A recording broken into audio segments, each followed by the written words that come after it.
if you're going to make a claim that modern West Africans primarily descend from ancient West Africans, especially going back to the late Stone Age and that transition from the late Stone Age into modern, relatively so-called Neolithic technologies, right? We're talking about that transition from about 10,000 years ago to present.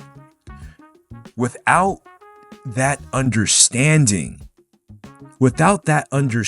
of the way that linguistics works, if you're making this claim, you have to show that there's an adequate reconstruction, an internal reconstruction that could be made between the modern population that you're referring to, be they Soninke, Yoruba, Wolof, the Akan. You have to show that the Urhamat, or the homeland of their proto-ancestor, was in their current location. Now, the problem with this task is the fact that most of these language units, these subnodes, have not been proven to be valid. We're talking about the so-called Benue Congo that houses Bantu. We're talking about Senegambian. We're talking about Mande. We're talking about even Volta Niger and the so-called Kwa languages. These languages have not been shown to be related via the historical comparative method, these independent subnodes.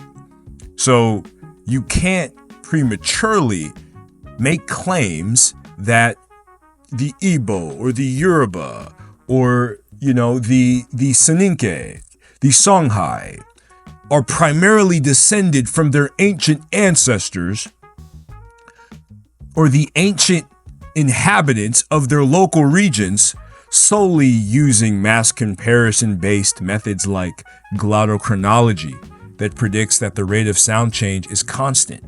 You can't prove these using lexicostatistics. You have to show genetic relationship, deeper recurring sound patterns and word forms that are non-accidental and systematic across the languages being compared. Without doing this, all this pre-proto-Mondoid and Iboid and Senegamboid, Congoid, all of this stuff is speculation with no evidence.